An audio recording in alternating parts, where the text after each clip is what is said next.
Assalamualaikum warahmatullahi wabarakatuh. Gimana kabarnya Teteh-teteh Asia Asia Barat? Nah, kali ini saya Nur Hayati atau biasa dipanggil Teh Enoy dari Departemen Dakwah dan Teh Suci. Saya dari Departemen Sintek KWNA Jawa Barat. Nah, kita mau ngebahas isu-isu dan stigma yang sering menimpa perempuan. Nah, Teh Uci sering mendengar nggak sih kalau misalnya atau kerasa mungkin ya sama Teh Uci kalau kita sebagai perempuan itu kalau ngubah karya atau budaya di ranah publik itu sering dapat diskriminasi, sering banget. Sering banget ya Nui, itu bisa kadang dialami oleh diri saya sendiri atau kadang saya juga banyak mendengar dari teman-teman saya langsung kalau dia itu ruang geraknya itu sangat dibatasi. Seperti perempuan tidak usah bekerja, perempuan tidak usah sekolah tinggi-tinggi, perempuan cukup di rumah saja jadi IRT. Sebetulnya kenapa harus ada stigma seperti itu gitu ya? Soalnya kan perempuan juga mereka berhak untuk menentukan dirinya akan berjalan gimana, langkah hidupnya akan gimana, kemudian akan bekerja di bidang apa, dan mungkin kalau misalnya pilihan dia menjadi IRT juga itu sangat tidak masalah ya kan. Bahkan kalau kita mengambil sumber hadis, salah satu hadis dari Rasulullah SAW diriwayatkan oleh Muslim, yaitu apabila seorang perempuan keluar dari rumah suaminya untuk mencari nafkah dan tidak menimbulkan kerusakan, maka ia mendapat pahala dari apa yang ia usahakan. Dan bagi suaminya juga, dia akan mendapatkan pahala dari apa yang dia usahakan. Jadi Rasulullah juga sudah, ya perempuan silakan saja gitu mencari nafkah gitu. Kalau misalnya mungkin tidak ada kecukupan misalnya, atau mungkin suaminya sakit, atau mungkin suaminya sudah meninggal sehingga dia tidak ada lagi sumber nafkah gitu ya. Jadi silakan saja keluar. Bayangkan aja, tapi kalau misalnya perempuan dari kecil jadi tidak boleh keluar, tidak boleh sekolah tinggi.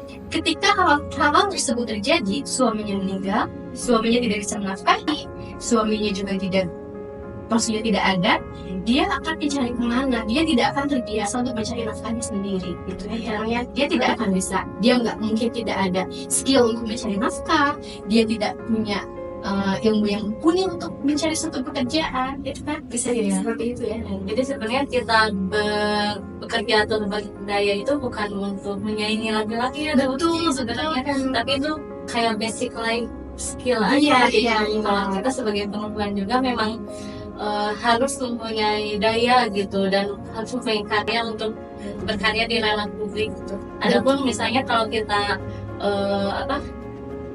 mungkin teteh-teteh di Indonesia ini kan banyaknya sudah berkeluarga ya. Iya. Nah, mungkin kalau teteh Indonesia yang sudah berkeluarga terlebih dahulu meminta izin suaminya dulu boleh atau tidak gitu, untuk bekerja, tapi bukan berarti tidak boleh sama sekali perempuan itu bekerja gitu teteh-teteh.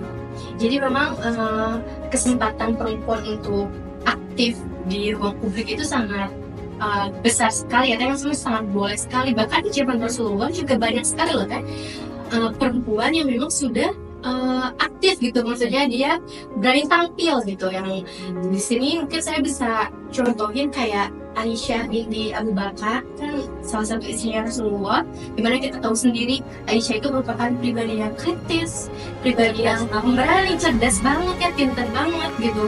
Sejumlah sahabat itu pernah dikritik oleh Aisyah binti Abu Bakar karena riwayat mereka itu dianggap bertentangan dengan hadis-hadis Nabi. Itu dikritik tuh sama Aisyah. Kemudian Aisyah menunjukkan kepada kita bagaimana menjadi seorang wanita. Selama ini kan kita ini memiliki gambaran perempuan muslimah tradisional yang perempuan itu duduk aja diam, sopan, jadi duduknya di belakang gitu ya, nurut gitu duduk tempatnya. Nah, tapi ini sangat bukan Aisyah gitu. Aisyah itu berani tampil ke depan dan bahkan memimpin perang ya. Kita sama-sama tahu kalau Aisyah itu pernah memimpin perang. Oh ya, Teh Uci jangan lupakan juga itu lintas itu Khadijah.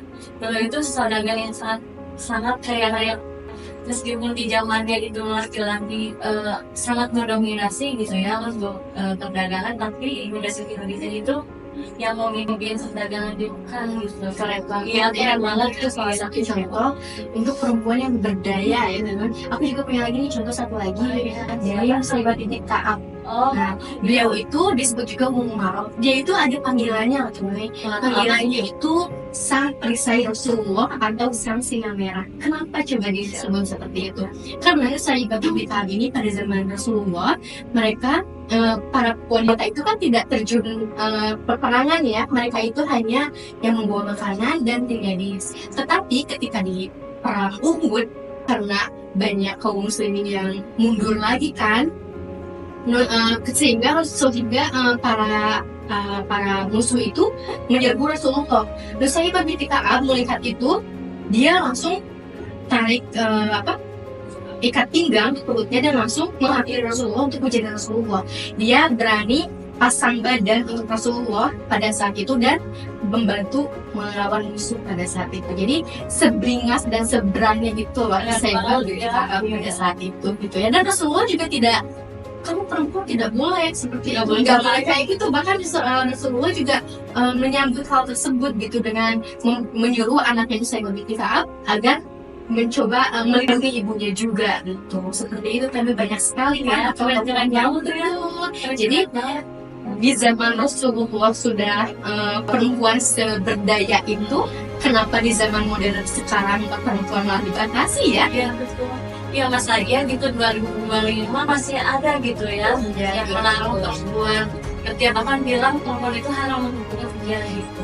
Ada ya yang bilang haram untuk bekerja, padahal kan dulu keilmuan di awal Islam baru muncul itu tidak sepenuhnya didominasi oleh laki-laki kan, tapi oleh perempuan juga. Salah satunya juga Aisyah binti Abu Bakar ya, karena dia merupakan riwayat hadis terbanyak. Kemudian ada Lubna juga, dia ahli matematika loh, perempuan itu yang diakui gitu ya. Kemudian perempuan itu kan disebut juga madrasatul ula ya, karena itu kan madrasah pertama buat anak-anaknya. Nah, bagaimana mungkin madrasah pertama untuk anak itu dibatasi? Bagaimana mungkin dia bisa mengenalkan dunia kepada anaknya, sedangkan dirinya sendiri terkungkung, dunianya sendiri terbatas, dan dia juga tidak bisa melihat sisi dunia secara keseluruhan karena keterbatasan tersebut. Kan tidak mungkin ya, Hanoi, seperti itu. Jadi sebagai perempuan kita itu jangan takut menjadi perempuan yang berdaya dan berkarya di ruang publik. Sudah banyak sekali contoh-contoh dan tokoh inspiratif baik di zaman Rasulullah maupun di zaman baru-baru ini lah ya, perempuan yang begitu luar biasa bisa tampil di muka publik dan memberikan pemikiran-pemikirannya, karyanya dan lain sebagainya. Nah, untuk Yunda yang sedang berkarya di ruang publik tapi dapat stigma, Jangan takut ya Yunda, kita sebagai perempuan pun memiliki hak dan peran yang sama dengan laki-laki. begitu kan? Nah untuk Yunda yang sekarang itu sedang berkarya atau bekerja di ranah publik tapi mendapat stigma, mungkin masih ada gitu ya yang mendapat stigma, boleh dong komen-komen di bawah gitu. Kita sharing-sharing aja. Iya, nah barangkali kita bisa saling menguatkan, bisa saling memberikan inspirasi, sehingga kita bisa berdaya dan kuat bersama. Wah banyak sekali ya insight yang bisa kita ambil dari obrolan kita kali ini. Semoga bermanfaat dan menjadi pencerahan dan penguat juga untuk Yunda semua. Terima kasih dari kami. Assalamualaikum warahmatullahi wabarakatuh.